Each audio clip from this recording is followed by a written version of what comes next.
que siempre se han enfocado pues en un enfoque, valga la redundancia, ¿no?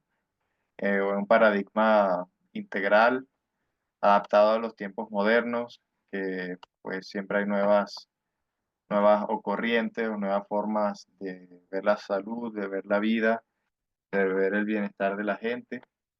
Y entonces siempre he mantenido mis clases dentro de esa línea, dentro de ese marco, y pues hoy no será tampoco la excepción. Aunque he hablado mucho de psicología integral de muchas formas a lo largo de todo este tiempo en mis clases para ustedes, no había abordado lo de la psicoterapia integral como tal, ¿no? O sea, pues de repente había explicado algunas cosas sobre el estrés, pero no, por ejemplo, ir más directo de lleno a lo que son los principales diagnósticos, ¿no? Psicológicos y psiquiátricos, y cómo esta perspectiva diferente, integral, también influye en cómo se perciben y se tratan dichos trastornos, dichos tipos de problemas de salud mental. También vamos a ir viendo que este, los problemas de salud mental siempre van a estar de alguna u otra forma conectados a la salud física, porque todo es uno solo. Claro, uno como psicólogo va a tener mayor facilidad, mayor, no sé si decir, campo de acción en lo que respecta a la salud mental, pero uno no deja de observar un poco lo holístico, ¿no? La multidimensionalidad de, de la salud de a quienes atendemos. Bueno, saludos a Shok Alfagay, que ha venido varias veces, también a Lorena Rosero, creo que la recuerdo. Y bueno, para hacer un breve recordatorio que hago casi siempre para los nuevos o los que no asisten seguidamente, a lo largo de la clase hay como pausas o entradas a nuevos capítulos que yo uso para en ese momento pues responder preguntas, sí, inquietudes que ustedes pueden oír escribiendo en el chat mientras se va dando la clase, o en esas pausas pues activar la opción esta de levantar la mano. Entonces allí pues le puedo proveer de las respuestas que se ameriten, que necesiten. ¿Ok? Entonces vamos a empezar esta introducción que ya he repetido. No solo soy psicólogo, también formado en yoga, en la aplicación terapéutica de yoga, mezclado con recursos de intervención de estilo de vida. Y bueno, los años de experiencia en dichos rubros. Entonces, es importante, aquí hay unas pocas láminas que están como repetidas para hacer un muy breve esbozo, ¿ok? Hay otras incluso que ni siquiera las voy a comentar aquí en la clase, pero que las dejé para los que no hayan visto la clase anterior, que es la primera parte de esto, pues igual tengan parte de la información, ¿sí? Entonces, aquí estamos entrando en un, en una perspectiva, en un abordaje que va más allá de etiquetas, ¿ok? Porque nosotros podemos estar acostumbrados, el sistema de salud, ya sea médico o psiquiátrico, a, bueno, hacer un diagnóstico y colocar ya como una etiqueta en la persona. Nosotros, con el abordaje integral, obviamente, eh, la parte diagnóstica es esencial para encauzar el protocolo y la forma de intervención, pero eso es como decir la punta del iceberg o nada más el encimero, ¿ok? Porque nosotros siempre vamos a tener que estar pendientes del trasfondo psicoemocional y de la unicidad de cada individuo, según su crianza, según el contexto que está viviendo, su situación económica, su espiritualidad, su salud física, ¿sí? Entonces, es muy importante que aunque, sí, nosotros vamos a decir, esta persona está sufriendo un trastorno de ansiedad generalizado, está con un trastorno bipolar, pero ir como que más allá, porque si no, podemos caer justamente en esa trampa de que a cada diagnóstico o a cada falla que encontremos, una medicina, una píldora, esa perspectiva lineal aquí aplica mucho menos, ¿ok? Recordando un poco la psicología básicamente del estudio del comportamiento humano y el background, o sea, la trastienda detrás de todo eso y de por qué suceden todos esos comportamientos, todas esas actitudes, tendencias comportamentales, temperamentales. La psiquiatría es una especialización de la medicina que va a abordar principalmente los niveles estructurales a nivel bioquímico, fisiológico, eh, del problema de salud que está teniendo la persona en cuestión. ¿Ok? Eh, entonces, no, y también está el problema de que, bueno, lamentablemente la psiquiatría es una de las especialidades que más fama se ha ganado de llenar a los pacientes de pastillas o de fármacos que tienen muchos efectos secundarios. Y bueno, que lamentablemente pareciera ser así, sigue siendo así, pero incluso algunos psiquiatras que aún confían en prescribir fármacos, pues también algunos aplican intervención en cambio de estilo de vida, gestión de estrés, aplican algo de psicoterapia. Este, claro, hacer psicoterapia también requiere su formación en psicología, no solo dar consejos, pero también bien estudiado y bien preparado para ello, también pueden aplicar algo de ese mundo nuestro. Pero nosotros como psicólogos no es que podemos hacer una especialización en psiquiatría, de repente en psicofarmacología, pero nunca vamos a ser capaces, a no ser que estudiemos medicina, después psiquiatría, no vamos a ser capaces de este, prescribir ningún medicamento. Y una rama en la que me especialicé es psiconeuroinmunología, que es prácticamente un puente entre la rama médica, que hace acción en lo estructural y fisiológico, y pues la psicología, que hace influencia o que trabaja sobre los constructos cognitivos, sobre las emociones. Y entonces esto lo uso como una referencia de una ciencia que no se conoce mucho, pero que justamente ayuda a superar esa dualidad que hay tanto hoy en el mundo, sin dejar de ser ciencia entre un extremo y otro. Entonces, salud mental, dos grandes paradigmas. Y aquí voy a ir directo a esta parte de que por un lado está la corriente, digamos, alopática, ¿no? Que es un diagnóstico, como dije, que a veces cae en una etiqueta, después un tratamiento lineal o que es por cada problema una pastilla o un fármaco o algún ejercicio, alguna intervención y con la idea de curar o muchas veces también nada más mitigar síntomas, como si el síntoma fuese un enemigo, cuando en realidad el síntoma son así como voces, llamados de alertas del alma, del cuerpo y entonces aunque el síntoma obviamente molesta y la idea es superarlo, pero no entenderlo como que hay que apagar el síntoma, sino ir a la raíz. Incluso si se va más como a la raíz desde la medicina, atender como el trasfondo de esos síntomas, es entender que el cuerpo le falta algo para encontrarse en balance, para mantener ese estado de salud que es parte el cuerpo tiene muchos recursos para hacerlo, solo que nos han enseñado a olvidar cómo mantener esos recursos accesibles para el cuerpo para que se mantenga saludable por sí mismo. ¿Ok? Entonces también precisamente hay problemas de salud hoy en día que cada vez este tratamiento y perspectiva lineal sirve menos. ¿Ok? Por ejemplo, el déficit de atención y hiperactividad, las adicciones a los equipos digitales, a las pantallas. Todo eso, cuando vemos tanto los síntomas como pues sí, en general cómo se manifiestan esos problemas y los abordajes que terminan siendo más efectivos, esa perspectiva lineal o a veces rígida, son los que menos efectivos van a ser. Entonces, estas son las láminas que digo que están repetidas de la clase pasada, nada más las voy a dejar unos segundos para que quien no haya asistido a la clase pasada lea brevemente. ¿Ok? entre la diferencia entre las dos principales corrientes, eh, es importante que en lo que puedan, pues lo tengan en claro, ¿sí? Cada punto tiene en su otra columna su contrapuesto, o sea, su comparación en el otro tipo de abordaje.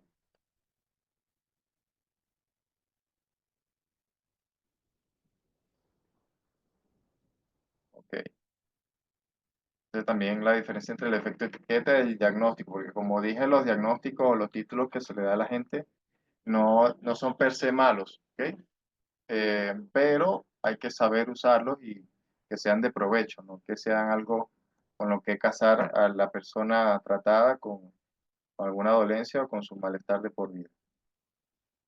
Entonces, aquí vamos a empezar a considerar algunos principios de este abordaje integral, ¿ok? Para poder comprender estos problemas diagnósticos de salud de una manera más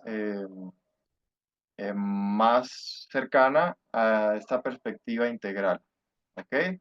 Entonces, eh, se puede resumir, esto para mí fue casi que intuitivo, o se pueden agrupar o asociar entre sí en que todas empiezan en R, ¿ok?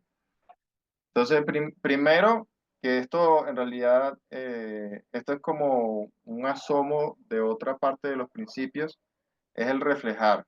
Y digo que es un poco distinto porque esto nos corresponde a nosotros como psicólogos, como terapeutas, como coaches, dependiendo del caso, que es la acción de reflejar. Sí, porque justamente los médicos y algunos también psicoterapeutas y profesionales de salud de varios ramos, entonces hay esa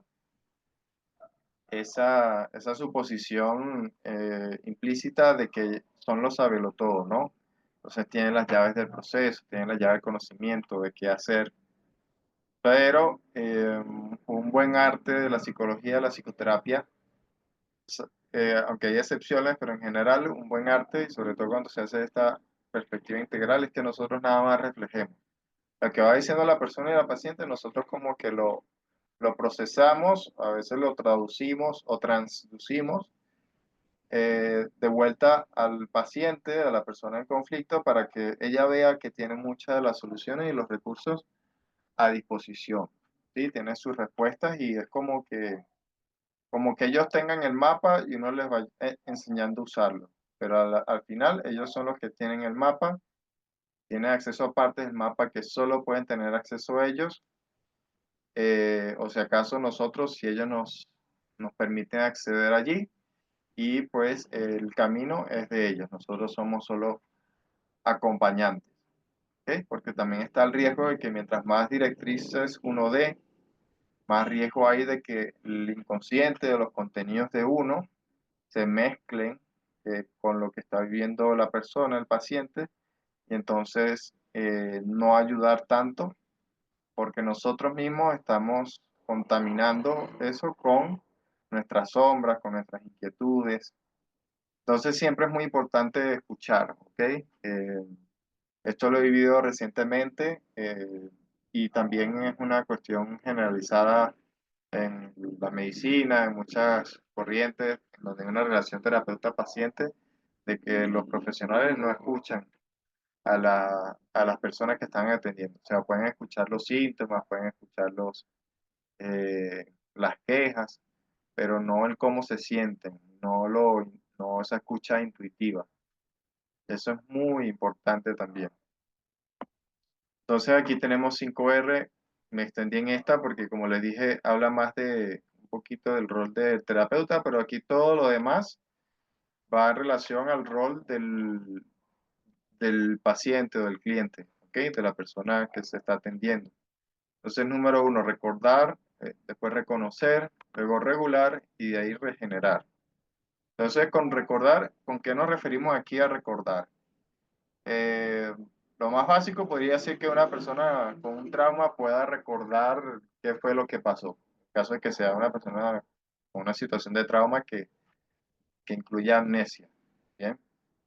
Eh, pero en realidad aquí a recordar es recordar esa esencia, esa, esa originalidad del ser de la que nos desconectamos, porque todo síntoma que estamos viviendo es un intento llamado del alma de recordar algo, de reintegrar algo que está dentro de nosotros, de la cual nos hemos escindido, de la que nos hemos separado, con la que estamos en conflicto. ¿Ok? Incluso si nos vamos aún más allá en lo espiritual, es también recordar nuestro origen divino, celestial, ir más allá de una persona de bien y mal, sino imagen y semejanza de Dios o de un diseño original más elevado y más poderoso de lo que muchos imaginamos. ¿Ok? Luego está el reconocer, que porque podemos recordar una situación traumática, podemos recordar lo que sea que nos pone así, pero a la vez tenemos que reconocer qué es lo que hay en nosotros, ya sea miedo o ego o pautas de estilo de vida, que estén manteniendo eso, que no me estén permitiendo integrarme o abrazar esa parte de mí, y ahora que la recuerdo, ¿cómo hago para poder abrazarla y que allá no juegue en mi contra? Bien.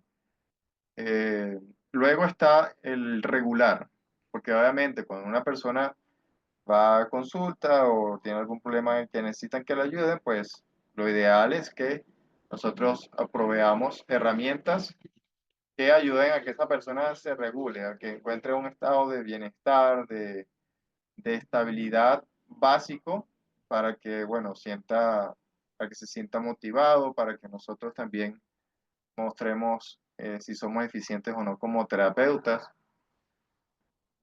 Y luego está el regenerar. O sea, ya sea desde el mismo momento de, de empezar a regular a la persona o luego de que ya se estabiliza, la idea es ir permitiendo que la persona desde su mente, desde su cuerpo, eh, recupere o reactive dentro de sí los recursos para regenerarse, ¿sí? Porque una cosa, por ejemplo, es regular o tratar la ansiedad de una persona, ¿sí? O tratar el estrés postraumático de una persona, o la depresión. Pero entonces, aunque nosotros seamos efectivos, digamos, en eso a corto plazo, digamos, ¿ok? En esa aplicación hasta incluso sí lineal o apuntada a un síntoma, la idea es fortalecer desde abajo o de una forma integral en otros aspectos para que la persona cada vez vaya a reincidir o vaya menos riesgo de que recaiga, ¿ok? Porque obviamente van a haber muchos patrones inconscientes en estilo de vida que pueden arriesgar o exponer a la persona a que vuelva atrás. Entonces, esa no es la idea. La idea es justamente ir regenerando. Poco a poco también se pueden ir sanando cosas que ni calculábamos o que la persona no sabía que podía también sanar o aliviar en su vida. Y eso es como un ciclo vicioso pero positivo de motivación. Entonces, en estas 5R, bueno, está esta primera que es más de la rama para uno como terapeuta, pero para cada persona que quiere abordar su salud mental de manera integral, esto lo podemos clasificar en dos. Número uno, el primer grupo es recordar y reconocer, ¿sí? Es que todo lo que es hacer conciencia. Y luego el regular y regenerar, que es la intervención, la aplicación terapéutica o de cambios para hacer eso. Y una vez que tomamos conciencia, entonces aplicar nuevos hábitos, hacer cambios en nuestra vida, intervención que sea acorde a esa toma de conciencia y obviamente la salud que estamos procurando tener. Entonces, por una parte, recordar y reconocer, y por la otra, regular y regenerar.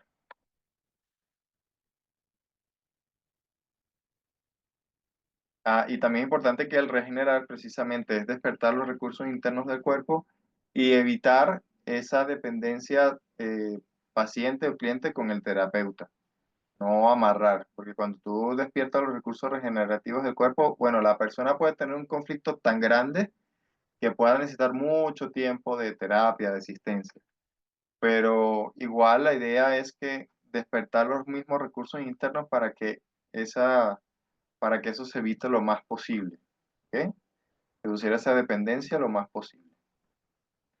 Entonces, ahora vamos a la parte de los diagnósticos principales y su abordaje y su entendimiento integral, pero este es un momento propicio para una de las pausas. Si tienen comentarios, preguntas,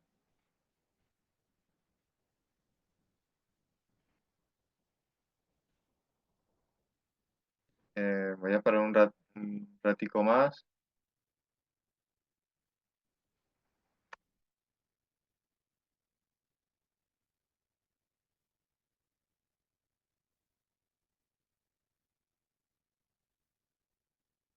Bueno, pareciera que no hay inquietudes o comentarios, pero como no, o bueno, ahí ya escribió alguien en el chat, vamos a ver.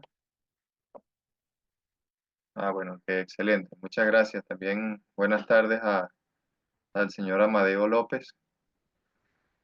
Eh, Linda clase, muchas gracias, Lorena. Entonces, bueno, parece que podemos continuar. Entonces, diagnósticos comunes y su abordaje integral. Vamos a la siguiente etapa. Ah, disculpe, un pequeño error. Esa lámina la iba a borrar, pero entonces vamos aquí con la primera, que es la ansiedad. ¿Ok? La ansiedad se caracteriza una persona con una tendencia a vivir siempre con miedo, una tendencia a una mayor excitabilidad, puede tener problemas de sueño, puede tener problemas para aprender nuevas cosas, una persona que se estanca en el pasado, en patrones repetidos para evitar abrirse a lo nuevo, ¿sí? Mientras más grave sea la ansiedad, más va a haber eso. También va a haber la tendencia, eh, va a haber la tendencia de muchos pensamientos, ¿sí? Exceso de pensamientos, el overthinking. Y de querer controlar las situaciones lo más que pueda, pues, querer controlar el instinto, querer controlar las pulsiones y las pasiones internas, ¿sí? Porque muchas de las personas, muchas de las personas ansiosas van a tener una especie de trauma atrás, significativo, ¿ok? Entonces, esa experiencia traumática eh, o semi-traumática, cuasi traumática, va a asociarse a que nosotros sentimos algo en algún momento de nuestras vidas que fue tan choqueante o fue tan molesto, que entonces queremos empezar a dejar de sentir. Entonces, en cuanto sentimos, podemos eh, creer que nos vamos como a desbordar, que nos vamos a volver locos, o que alguna situación parecida a esa situación conflictiva o traumática, cuasi traumática, está al acecho, ¿sí?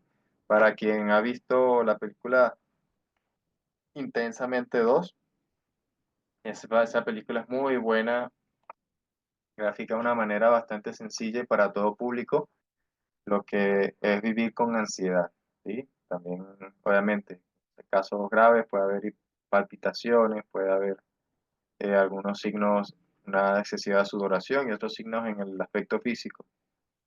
Pero entonces, ¿qué es el trabajo a realizar con la ansiedad basado en las R que comenté antes?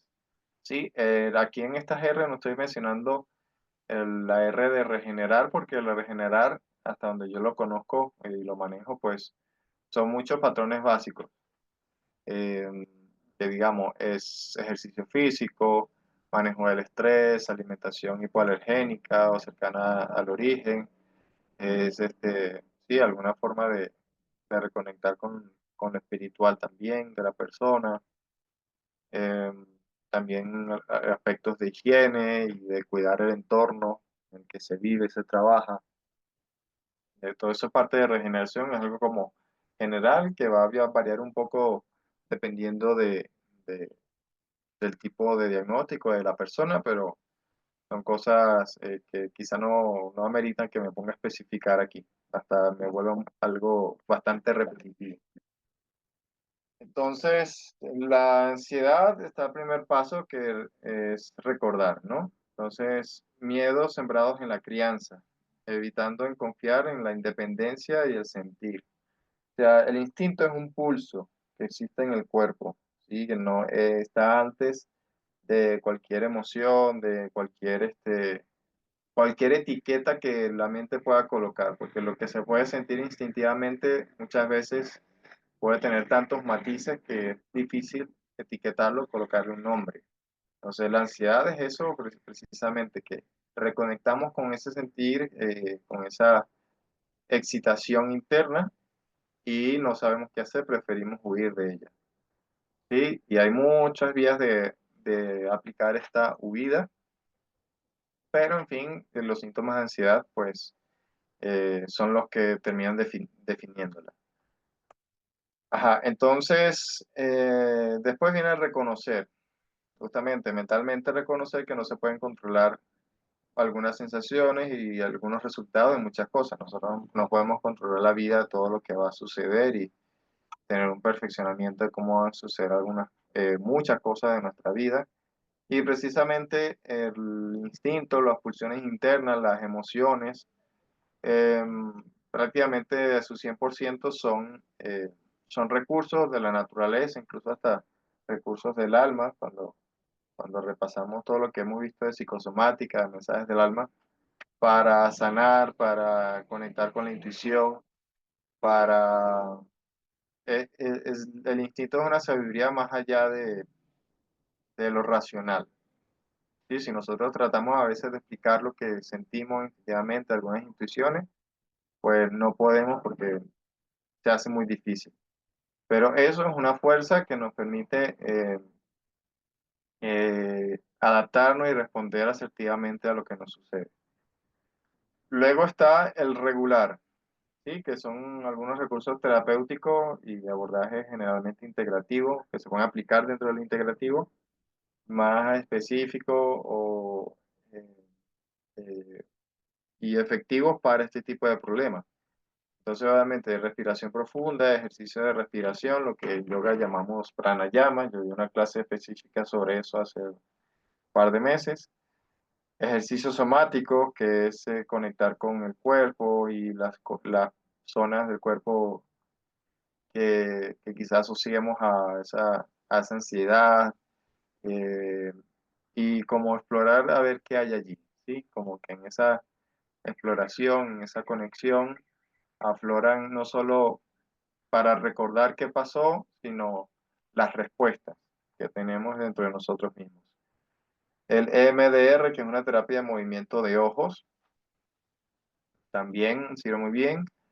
Y el misogi o baño o el uso de agua fría, porque la ansiedad es un estado en que el sistema nervioso se quedó trancado en una situación de alerta, en una situación de conflicto, o una situación, se enfrenta a una situación que le recuerda a eso, ¿no? Entonces muchas veces el cuerpo es atemporal.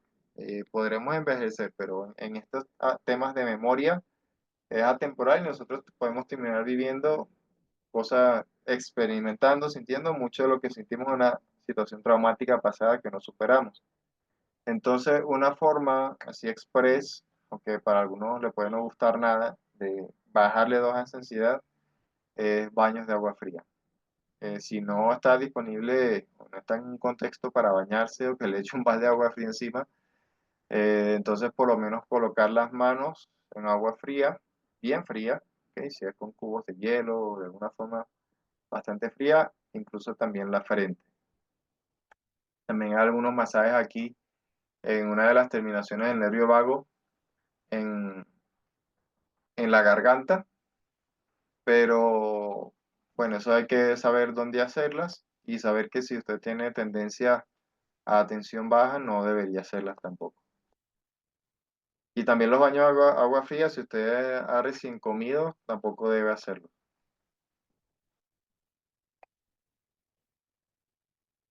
Estrés postraumático, muy bien.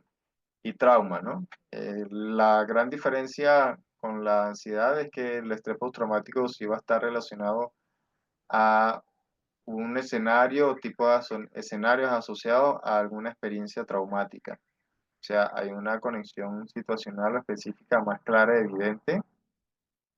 Y claro, Si se agrava, va a terminar expresando en ansiedad, en muchas otras, en otros aspectos de la vida. ¿Ok? Entonces, evento traumático agudo, incluyendo las sensaciones vividas y percepción que tenemos de las mismas. Muchas veces cuando reencuadramos o arreglamos nuestra perspectiva de una situación que nos dolió mucho, ya sea desde el perdón, desde el amor, desde una mente clara, de soltar el ego a algunas resistencias, entonces ya por ahí nos podemos aliviar sin hacer ningún tipo otro de terapia, pero por lo menos allí eso ayuda. Justamente reconocer. Los traumas son como un ciclo por cerrar, ¿ok? Como que nuestra mente, nuestro cuerpo se quedó trancado en esa situación y hubo una respuesta que no se terminó de dar. Entonces, esa respuesta fisiológica no la hicimos por exceso de miedo, porque no nos sentimos separados, porque nos abrumó esa situación. eh, entonces, como que eso queda guardado en el cuerpo. Entonces, era, por ejemplo, una situación en la que debiste haber huido y no lo hiciste. Entonces, esa persona, cuando siente ese ataque de pánico, entonces por lo general va a sentir que se le activan las piernas, que se le fortalecen, que se les contraen, ¿sí? Por lo general van a hacer acciones así, que en el cuerpo se siente en una situación de huida o de agresividad. Ok, luego está el regular. Esto en el reconocer es muy importante. Hay un libro que se llama Curar el trauma, en que hablan de una situación particular de unos niños, ¿no? Que secuestraron y que los mantuvieron escondidos por un buen tiempo, un buen rato. Y, eh, y aunque muchos terminaron traumados de esa situación, hubo uno que, bueno, fue de más pilas, no se dejó abrumar, sino que de alguna otra forma se mantuvo activo y terminó encontrando una respuesta a esa situación y ayudó a escapar a los demás niños y preadolescentes que estaban en esa situación. Eran niños de 7 a 11 años por allí. Y entonces resulta que prácticamente todos los niños que vivieron eso terminaron traumados, o sea, con estrés postraumático. Pero el que encontró esa solución, el que se mantuvo activo, pues pasó liso, o sea, pasó sin ningún problema. Obviamente su susto, pero no al punto de generar un trauma. Que justamente al poder canalizar esa energía interna en una respuesta y una respuesta efectiva,